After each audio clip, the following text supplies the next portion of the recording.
오늘부터는 이 요한 1서 강의에 이어서 요한 2서를 연속으로 설교하도록 하겠습니다. 이 요한 2서 말씀은 이 요한이 마지막으로 쓴 편지 중에 하나입니다.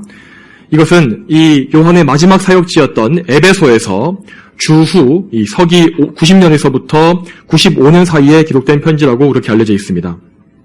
자, 그런데 이 사실 이 현대 신학자들 사이에서는 이 편지를 쓴 이 저자가 요한이 맞는지에 대해서 의견이 일치하지 않는다고 합니다. 왜냐하면 이 편지에는 요한 사도의 이름이 드러나 있지 않은 채 그저 장로라고만 자신을 지칭하고 있고, 또한 이 요한 2서에 대한 고대의 일부 기록 중에서 이 편지의 저작자가 요한 사도가 아닌 다른 사람이다 라고 말하는 그런 부분이 또 있었기 때문입니다. 그렇지만 우리는 이 교회의 전통적인 해석을 따라서 이 편지를 사도 요한의 저작으로 받아들이고 있습니다.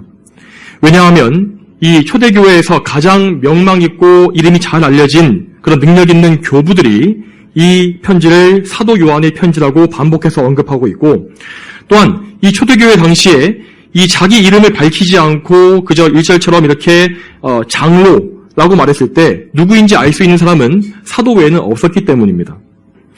이 편지가 기록될 그 당시에 살아남아 있었던 사도는 요한뿐이었기 때문에 우리는 이 편지의 저자가 사도 요한이라는 것을 확실하게 알 수가 있는 것입니다. 그리고 앞으로 이 요한 2서를 쭉 보시면 아시겠지만 이 편지는 내용상으로도 이 요한의 저작이 확실한 요한 1서의 내용을 그대로 가져와서 요약하고 강조하는 그런 내용과 같습니다. 따라서 이 편지는 요한 사도가 자신이 이미 요한 1서에서 당부했던 내용들을 다시금 또 강조하기 위한 목적으로 보낸 편지라고 생각하는 것이 가장 자연스럽습니다. 여러분, 이렇게 요한 2서는 내용상으로 보기에는 요한 1서와 유사한 점이 많습니다. 하지만 그 형식에 있어서는 요한 1서와 완전히 다른 모습을 보여줍니다. 이 요한 1서는 전혀 일정한 형식이 없이 이 요한이 계속해서 하고 싶은 말, 강조해야 될 말들을 이어서 쓴 편지입니다. 하지만 반면에 우리가 살펴보는 요한 2서는 이 고대의 1세기 당시의 전형적인 편지글의 양식을 완벽하게 따르고 있는 그런 편지입니다. 이 1세기 편지의 양식은 맨 앞에 인사말이 들어가고 그러고 나서 본론을 말한 다음에 맨 끝에 자신과 함께 다른 사람들의 안부를 전해주면서 작별 인사를 하는 것으로 되어 있습니다. 이처럼 요한 2서는 이 형식이 참으로 간결 명료하면서 또한 길이도 참 짧기 때문에 이 요한 1서에서 우리가 이미 보았던 내용들을 다시금 생각해보면서 정리하기에 아주 좋은 말씀이라고 할 수가 있겠습니다. 여러분, 그렇지만 이 요한 2서 역시 성령님의 감동으로 된 그 하나님 말씀, 거룩한 책이기 때문에 우리가 성령님께 의지함으로써 이 말씀을 읽고 받는다면 우리는 분명히 이 요한 2서에서만 발견할 수 있는 특별한 영적 보화들을 분명히 얻게 될 것입니다. 그러므로 성도 여러분, 앞으로 몇 주간 이 요한 2서의 말씀을 들으실 때에도 성령님의 도우심에 이 말씀에 빛을 비추어 주시는 성령님께 의지하심으로 이 말씀을 읽으시기 바랍니다. 우리에게는 언제나 하나님의 은혜와 인도하심이 필요합니다. 하나님의 은혜 없이는 말씀을 온전하게 전할 수도 없고, 또한 이렇게 말씀을 들을 때에도 들을 지혜도 얻을 수가 없는 것입니다.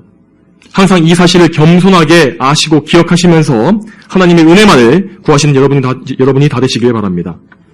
이제 오늘 본문 말씀을 한 구절 한 구절 살펴보도록 하겠습니다. 먼저 1절의 첫 문장을 보겠습니다. 1절 첫 문장에 장로인 나는 택하심을 받은 부녀와 그 자녀들에게 편지를 쓴다 라고 하였습니다. 요한은 이렇게 자신의 다른 편지들과 비슷하게 자기 이름을 밝히지 않은 채 이 편지를 시작합니다. 그리고 이 편지의 수신자가 택하심을 받은 부녀와 그 자녀들이라고 말합니다. 이 수신자 역시 이름이 없기 때문에 이것에 대해서도 여러 다양한 해석들이 나오고 있습니다. 어떤 사람은 이것이 어떤 특정한 한 가족을 가리키는 것이라고 말하기도 하고, 또 어떤 사람은 이 말을 비유적으로 해석해서 여기 나오는 부녀가 전체 교회를 여성에 비유해서 말한 것이고, 또 여기 나오는 자녀들은 교회의 성도들을 자녀라고 말한 것이다 라고 그렇게 해석하기도 합니다. 그렇지만 이 수신자가 무엇을 가리키는 것이든지 이 전체 편지의 내용을 해석하는 데에는 전혀 영향이 없습니다. 요한 2서는 이 요한 사도 당시의 모든 교회, 그 당시 모든 교회에 다 적용될 수 있는 일반적인 메시지를 담고 있기 때문입니다. 이 당시 교회 상황이 어떠했습니까? 그 당시 교회들은 참으로 힘들고 어려운 시대를 보내고 있었습니다. 먼저 당시 교회는 로마 제국의 심각한 박해에 직면해 있었다고 합니다. 나중에 주후 313년에 이 기독교가 로마에서 공인되기까지 교회는 250여 년간 계속해서 크고 작은 박해를 당해왔습니다. 그 시대 중에서 가장 박해가 극심했던 시대를 뽑아서 로마의 10대 박해라고 부르는데, 이 요한이 이 편지를 쓸 당시에는 그 중에서 두 번째 순서의 대규모 박해가 행해지던 그런 시대였습니다. 그때 당시에 로마 제국은 이 도미티아누스라는 황제가 다스리고 있었습니다. 이 도미티아누스는 황제의 권력을 강화시키기 위해서 공포 정치를 펼쳤던 폭군이었습니다. 이 황제는 모든 권력을 다 장악하고서 그래서 자신을 우상화하는 정책을 펼쳤고, 자신을 가리켜서 내가 주님이자 하나님이다 라고 그렇게 부를 것을 강요했습니다. 당연히 그리스도인들은 그러한 잘못된 명령을 따를 수가 없었기 때문에 많은 박해를 감수해야만 했습니다. 이 시대의 교회는 이 로마의 박해를 피해서 지하 무덤인 카타콤으로 들어가기 시작했습니다. 이 사도 요한 본인 역시 교회의 지도자로서 이 순교의 상황에 여러 번 처했다고 전해집니다. 또한 그가 반모섬에 유배를 당했던 것도, 거기에서 요한계시록을 쓸 수밖에 없었던 것도 이 도미티아누스의 이 박해 때문이었다고 합니다. 이러한 박해 상황 속에서 교회는 또한 교리와 신학의 문제에서도 위기를 겪고 있었습니다. 제가 요한일서를 설교할 때에 많이 말씀드렸던 것처럼 이 당시에 이 교리적으로 교회를 최고로 위협했던 세력은 영지주의의 세력이었습니다. 그들은 예수님께서 육체로 오신 것을 부정함으로써 복음을 완전히 다 부정해버리고 성도들을 시험에 들게 만드는 이단자들이었습니다. 또한 그때에는 이 요한 한 명을 제외하면 모든 사도가 다 죽은 이후였기 때문에 이 사도들이 그들의 절대적인 권위를 통해서 교회 전체를 통제할 수 있었던 시대가 아니었습니다. 그래서 이 교회 안에는 이 여러 지역을 돌아다니면서 말씀을 전하는 순회 전도자들이 많이 생겨났다고 합니다. 이러한 순회 사역자들은 그들 중에서는 이 사도의 올바른 가르침을 전하는 좋은 사역자도 분명히 있었습니다. 하지만 그들 중에 일부는 할례를 강조하면서 유대교로 다시 돌아가야 한다라고 말하는 사역자들도 있었고, 또한 영지주의 같이 이단적인 교리를 전파하는 자도 있었다고 합니다. 그런데 그 당시에 교회 성도들은 이러한 이 순회 사역자들을 보게 되면 일단 그들을 집으로 모셔와서 극진하게 대접하는 그런 문화가 있었기 때문에 이 잘못된 전도자에게 속아서 이단에 빠지는 경우도 많이 있었다고 합니다. 이렇게 박해와 이단이라는 이런 이 시대적인 어려운 상황 속에서 사도 요한은 성도들이 언제나 진리를 굳게 지킴으로써 바르게 하나님을 섬기기를 원하는 마음으로 이 편지를 쓴 것입니다. 이제 1절의 두 번째 문장을 보도록 하겠습니다. 내가 참으로 너희를 사랑하며 나뿐 아니라 진리를 아는 모든 이들이 그러하니. 여기에서 먼저 요한은 내가 참으로 너희를 사랑한다 라고 말합니다. 사도 요한은 그의 말년에 사랑의 사도라는 별명을 얻었다고 합니다. 그 이유는 그가 인생 말년의 모든 설교를 할 때마다 계속해서 설교 때마다 서로 사랑하라, 서로 사랑하라 이런 말을 계속해서 반복했기 때문이라고 전해집니다.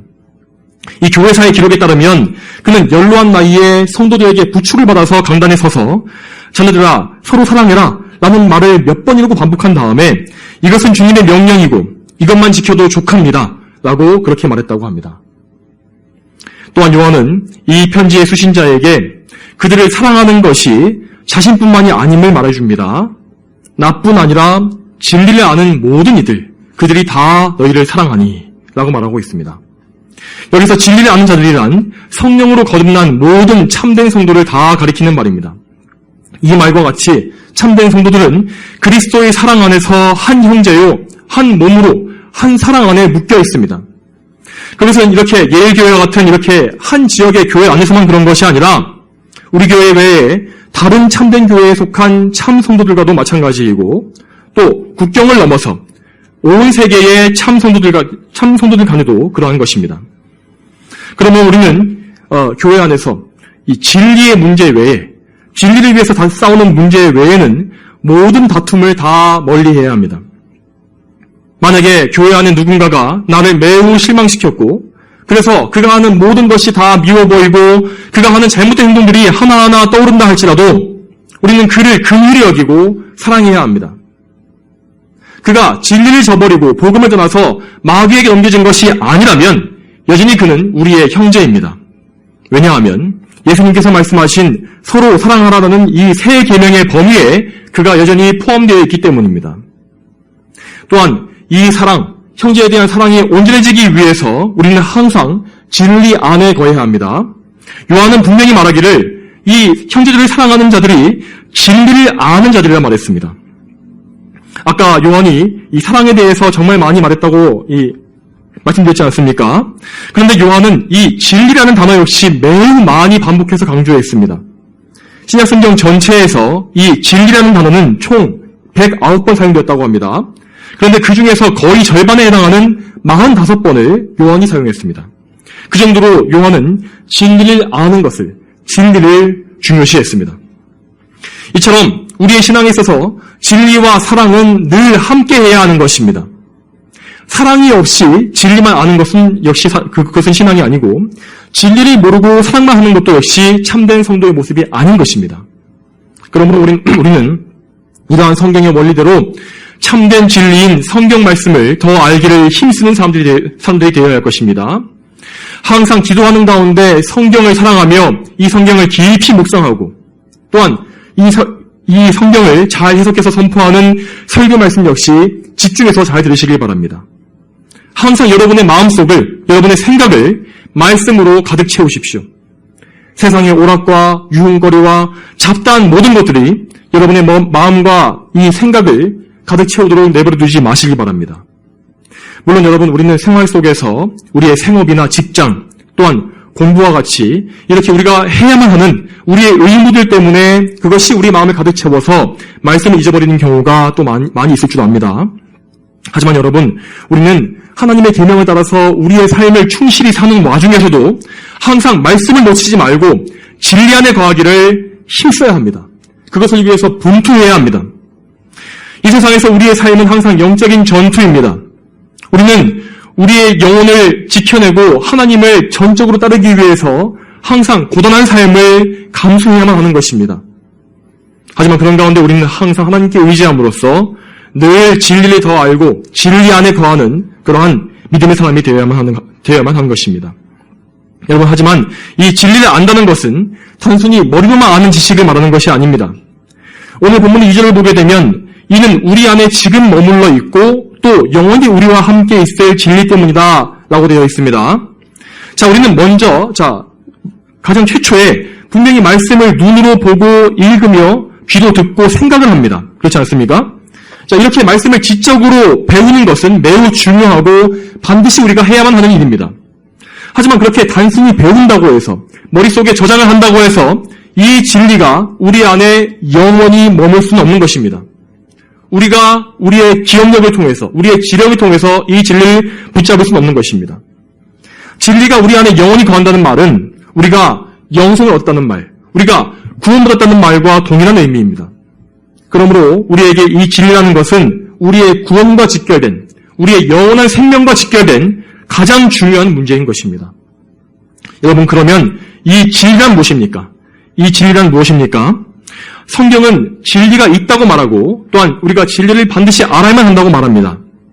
여러분, 그렇지만 성경과 반대로 오늘날의 이 현대의 이 세상을 지배하고 있는 철학은 절대적인 진리, 단 하나의 진리의 존재를 부정합니다. 모든 진리가 다 상대적이고 어떤 한 가지가 유일한 진리다, 이것이 최고다 라고 말하는 것은 독선이라고 그렇게 말을 합니다. 심지어 이 세상은 이 절대적인 진리를 주장하는 우리 기독교인들을 처벌하기 위해서 차별금지법과 같은 이런 악법을 만들어내기까지 하지 않습니까? 여러분, 하지만 우리는 언제나 성경 말씀에 따라서, 이 성경의 진리를 따라서 우리의 진리를 확고하게 지켜야 합니다. 성경은 진리가 무엇인지를 우리에게 확실하게 알려줍니다. 요한복음 14장 6절에 예수님께서 이렇게 말씀하십니다. 내가 곧 길이고 진리이고 생명이니 나로 말미암지 않고서는 아무도 아버지께 오지 못한다. 이 예수님 말씀을 있는 그대로 우리는 다 믿어야 합니다. 오직 예수 그리스도께서 우리의 진리가 되십니다. 참된 진리인 이 성경 말씀은 다 구원자요 왕이신 예수님을 다 가리키고 있으며 예수님을 알고 믿으라고, 예수님께 가라고 그렇게 명령하고 있습니다. 아무도 진리이신 예수님 없이는 하나님께 나아갈 수가 없고 또한 예수님 없이 성령님을 받을 수도 없습니다. 여러분, 그러므로 예수님을 만나 뵙고 그분을 인격적으로 알고 믿는 그 사람이 바로 진리를 아는 사람입니다. 이 세상에서 아무리 배우지 못하고 무식한 사람이라 할지라도 가난한 사람이라 할지라도 그가 진리이신 예수님을 알고 있다면 그는 가장 지혜로운 자이며 또한 가장 부유한 자임을 여러분 믿으시기 바랍니다. 반대로 예수님을 믿지 않는 사람은 진리를 알지 못하는 무지한 자이며 또한 그 안에 생명이 없는 자입니다. 여러분, 빌라도는 예수님께 말하기를 진리가 무엇이냐라고 질문한 바 있습니다. 그는 그의 눈앞에 진리이신 예수님을 뵙고 있으면서도 진리가 무엇인지 알지 못하고 보지도 못한 것입니다. 그리고 그는 그렇게 무지한 가운데 망했습니다. 여러분, 예수님을 알게 하시는, 우리가 눈을 열어서 예수님을 보게 하시고 알게 하시는 성령님의 도우심 없이는 이렇게 사람은 아무리 귀한 사람이라 할지라도 아무리 높은 신분의 사람이라 할지라도 어리석은 죄인에 불과합니다. 우리가 이렇게 진리를 알게 된 것이 얼마나 큰 은혜입니까? 여러분, 예수님을 믿는 것은요, 먼저 성경을 통해서 예수님의 복음을 듣고서 복음의 말씀을 통해서 이 복음을 따라서 예수님을 믿는 것을 의미합니다. 예수님의 보혈로서 죄를 용서받고 그분의 의로 의롭게 되며 십자가를 통하여 하나님께 나아가게 되는 것이 바로 진리인 것입니다. 예수님을 통해서 성령님을 통하여 새 사람이 되어서 계명을 지키는 하나님을 기쁘시게 하는 새 사람으로 살게 되는 것입니다. 이것이 바로 예수님과 연합한 거룩한 성도의 삶입니다. 예수님과 이렇게 연합된 사람은 진리이신 예수님께서 성령님을 통하여서 그 안에 진리와 함께 영원히 거하시는 것입니다. 이렇게 우리 주님께서 성령님을 통해서 우리와 함께 하시기 때문에 오늘 본문 2절 말씀과 같이 진리가 우리 안에 영원히 거하는 것입니다. 우리는 이 진리를 빼앗기지 아니할 것입니다. 또한 진리이신 예수님께서 우리 안에 계시기 때문에 우리는 1절 말씀과 같이 성도들을 우리가 참으로 사랑한다는 이 말을 할 수 있는 것입니다. 여러분, 그렇지만 우리 안에 진리가 이렇게 늘 있음에도 불구하고 우리는 너무나 자주 죄에 빠지고 사랑의 마음도 잊어버리고 하지 않습니까?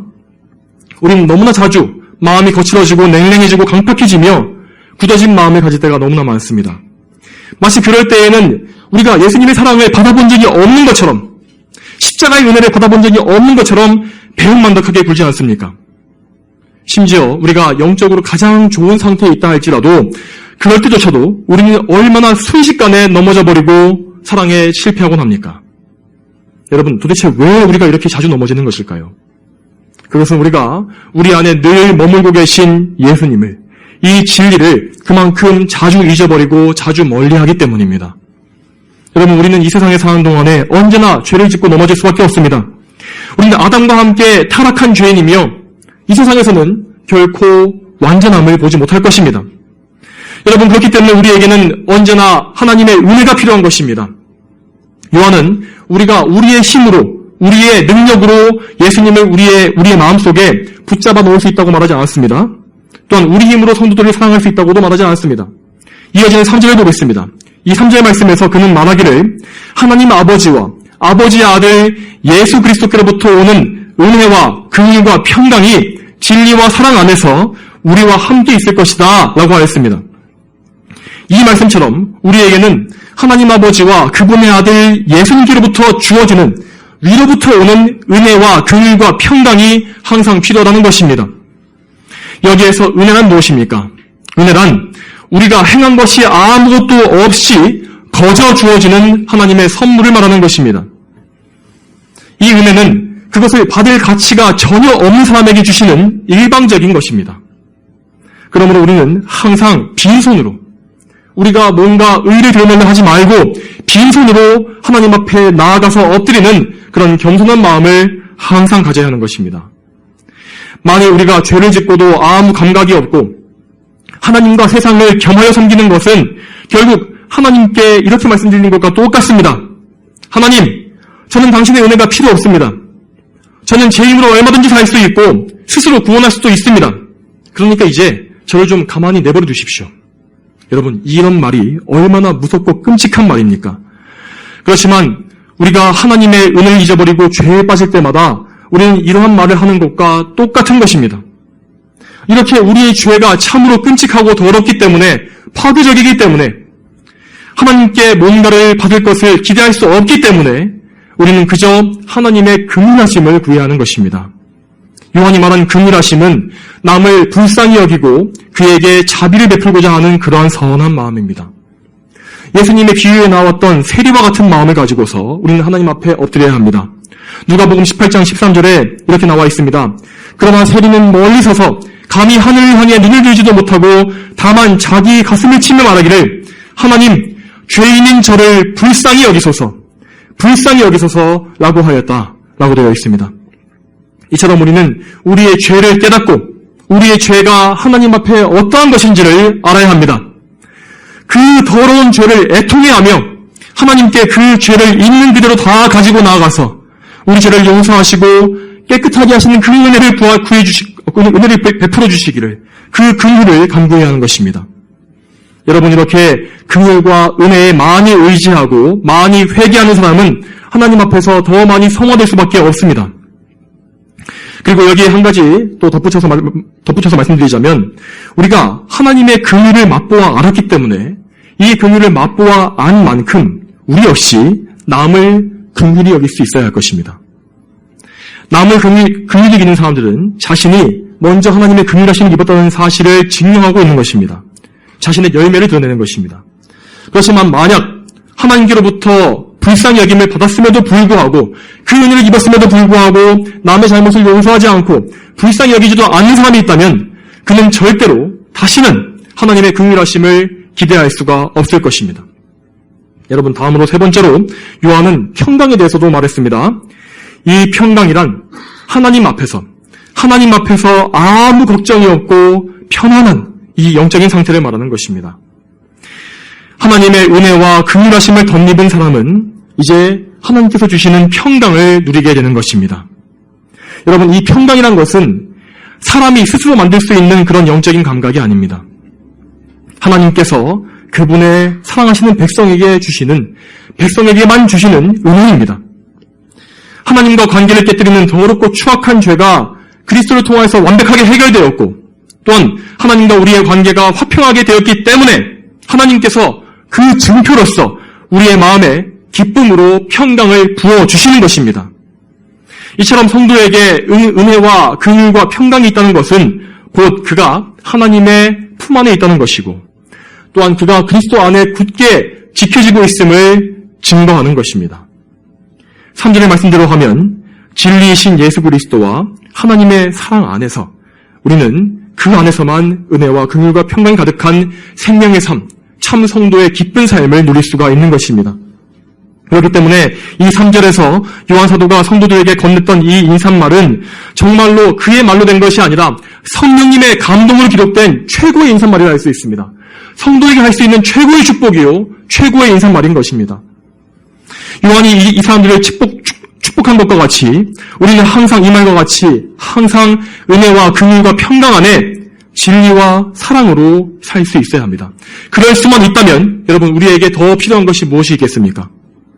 만일 우리에게 온갖 고난과 박해와 고생이 닥쳐온다 할지라도, 우리가 가난하고 아무것도 가진 것이 없다 할지라도 우리에게 이 위로부터 주어지는 은혜와 긍휼과 평강이 있다면 우리는 항상 기뻐하면서 하나님을 찬송할 수가 있을 것입니다.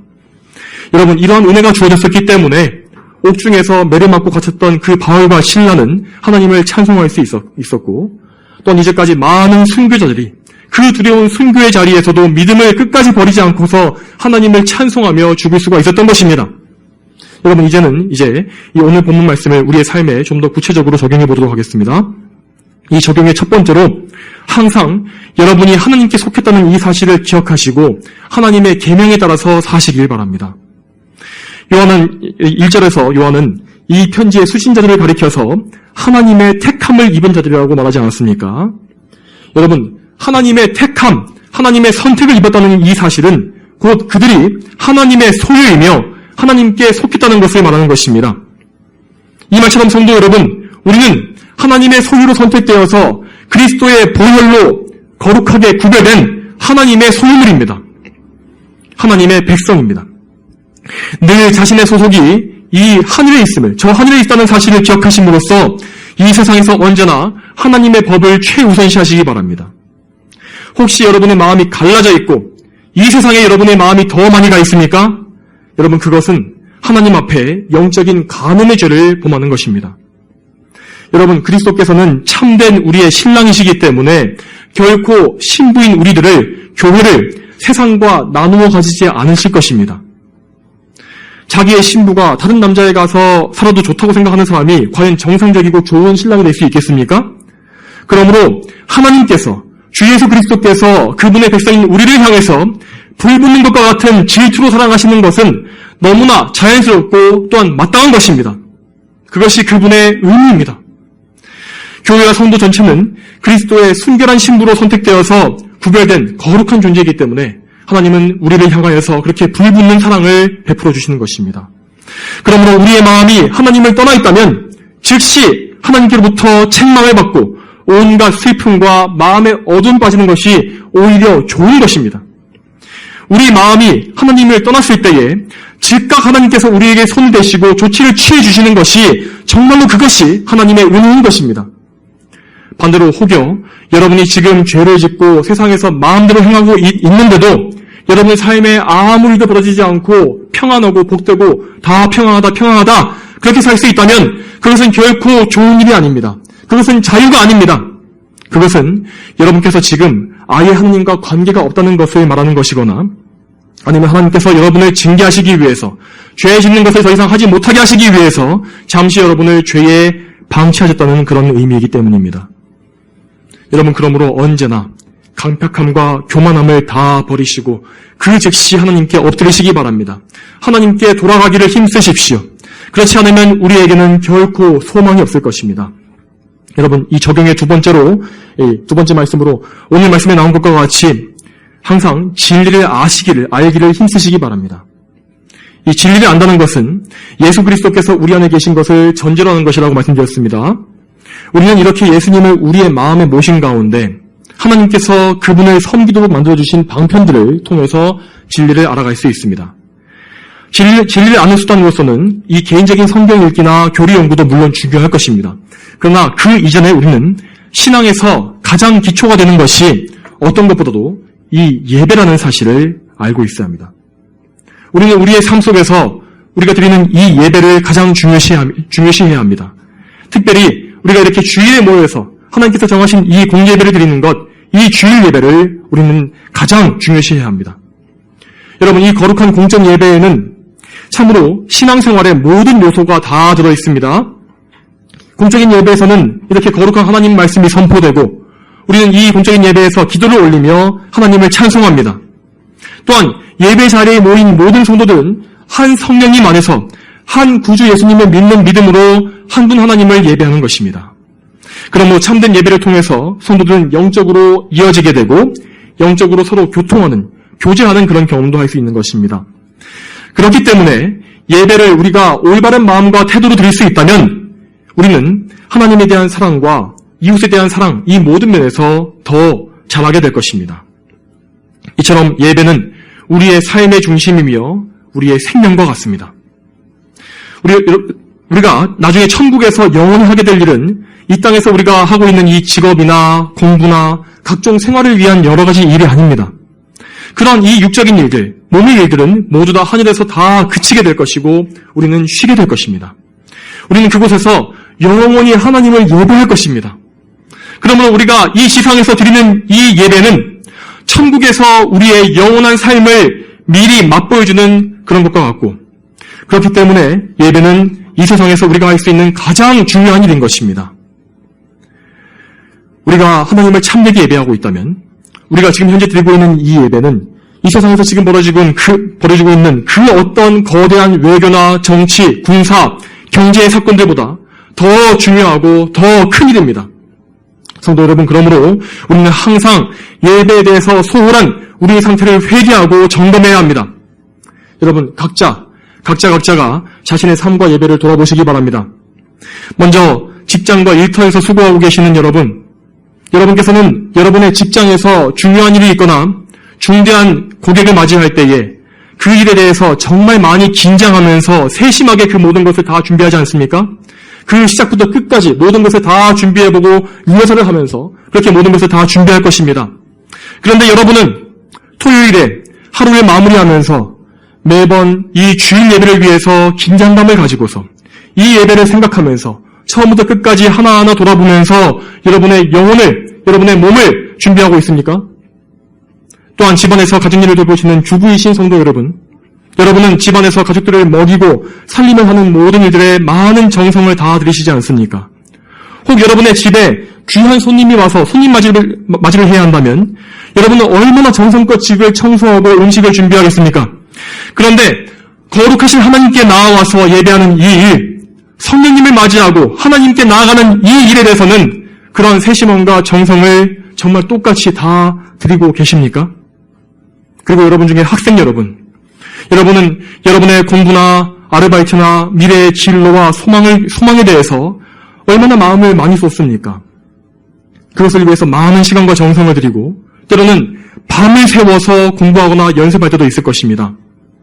또 여러분 중에 어떤 사람은 심지어 인생에 아무짝에 쓸모가 없는 게임이나 취미를 위해서 밤을 지새우고 여러분의 시간과 돈과 정열을 쏟아붓는 사람도 있지 않습니까? 여러분, 그렇지만 여러분은 하나님을 예배하는 일에 있어서는 얼마만큼 여러분의 마음을 쏟고 있습니까? 성도 여러분, 우리가 아무리 오래 신앙생활을 해도 성화가 너무나 더디고 성도다운 모습으로 잘 변화되지 않는다면 우리가 가장 먼저 점검해 보아야 할 핵심은 바로 우리의 예배입니다. 우리는 정말로 하나님 앞에 우리의 영혼을 다 집중해서 정말로 진리를 알고 붙잡는 이 믿음을 가지고 열심히 하나님을 예배하고 있습니까? 그 예배를 준비하기 위해서 기도하며 예배 가운데 주실 하나님의 은혜를 사모하고 말씀을 깨닫게 해달라고 간절하게 기도하며 기대하고 있습니까? 또한 예배를 드리고 있는 중에도 예배의 자리에 나왔을 때에도 온 마음을 다해서 하나님을 높이고 계십니까? 사랑하는 성도 여러분, 우리가 지속적으로 예배에 실패하게 된다면 우리의 신앙생활도 똑같이 지속적으로 아무 능력이 없을 것입니다. 물론 우리가 처해 있는 모든 일상생활, 바쁘고 고단한 그런 모든 것들은 거의 항상 예배의 장애물이 될 것입니다. 우리 중에 어떤 분들은 어쩔 수 없이 토요일 늦게까지 일해야만 하는 일을 하시기 때문에 주일에 너무 피곤하시거나 그렇게 나오지 못하시는 분도 계실 것이고 이 일 때문에 주일 예배에 아예 참석하실 수 없는 분도 그런 분도 분명히 계실 것입니다. 그렇지만 여러분 간곡히 말씀드립니다. 물론 그런 것들이 죄가 아니고 허용되는 것이라 할지라도 하나님의 거룩하신 이름에 합당한 예배를 드릴 수 있게 해달라고 우리의 이 모든 장애물과 한계를 다 뛰어넘어서 더 하나님을 잘 예배할 수 있는 여건을 달라고 하나님께 정말 열심히 간구하시기 바랍니다. 그것을 위해서 평생에 계속해서 기도하십시오. 또한 여러분 예배 오실 때에 아무 기대감이 없이 아무 사랑하는 마음이 없이 예배당에 오지 마시길 바랍니다. 하나님께서는 분명히 우리의 마음이 미지근해져 있는 것을 역겨워하신다고 말씀하셨습니다. 하나님을 사랑하는 마음과 사모하는 뜨거운 마음으로 예배를 항상 준비하시기 바랍니다. 또한 예배를 드리는 이런 시간 동안에도 항상 우리의 전인격 또 특별히 우리의 마음을 집중해서 하나님을 생각하시며 여러분의 지성과 감정, 의지를 다 동원해서 하나님께 집중하시기를 바랍니다. 물론 여러분 이 모든 것은 우리의 의지로 되는 것이 아닙니다. 우리의 힘으로 하나님을 기쁘시게 하거나 온전하게 예배할 수가 없습니다. 그러면 우리는 또다시 항상 올바른 예배를 드릴 수 있게끔 은혜를 구해야 합니다. 우리의 오늘 이 본문 말씀대로 진리가 우리 안에 거하심으로 하나님의 은혜와 긍휼과 평강이 우리 안에 항상 있어야만 하나님을 바르게 예배할 수 있다는 이 사실을 잊지 마십시오. 말씀을 맺겠습니다. 성도 여러분, 여러분의 평생의 소망을 하나님께만 다 두시길 바랍니다. 하나님을 기쁘시게 하고 그분께 여러분의 인생을 다 바치는 것을 여러분의 필생의 소명으로 목적으로 삼으십시오. 오늘 들으신 이 요한 2서의 말씀을 마음속에 깊이 새기셔서 성령께서 계속해서 여러분에게 말씀하시는 이 진리가 언제나 여러분의 삶 속에서 마음속에 메아리치게 하시길 바랍니다. 오늘 본문 3절의 말씀과 같이 하나님 아버지와 아버지의 아들 예수 그리스도께로부터 오는 은혜와 긍휼과 평강이 진리와 사랑 안에서 우리 모두에게 항상 가득하기를 축복합니다. 다 함께 기도하시겠습니다. 거룩하신 아버지 하나님, 오늘 이 요한 2서를 이 말씀 강의를 시작하면서 요한이 참된 성도들에게 어떻게 말했는지, 또 그들에게 어떻게 인사했는지를 우리가 살펴보았습니다. 또한 우리는 이 인사말을 통하여서 참된 성도가 항상 어떻게 살아야 하는지, 또한 어떻게 은혜를 부여해야 하는지를 또한 보았습니다. 하나님 아버지, 이 말씀대로 저희가 항상 하나님께 순종하며 항상 하나님 앞에 겸손하여서 하나님의 은혜를 간구할 수 있도록 도와주시옵소서. 하나님의 은혜 안에서 우리가 움직이며 모든 삶의 중요한 것들을 이루어내고, 또한 무엇보다 우리의 삶의 중심인 이 예배, 우리의 심장과 같고 생명과 같은 이 예배를 하나님의 은혜 안에서 온전히 올려드릴 수 있도록 주여 인도하여 주시옵소서. 우리가 더욱더 하나님께 순종하며 하나님께서 기뻐하시는 삶을 다 살게 되기를 소망하며 예수님의 이름으로 기도 올립니다. 아멘.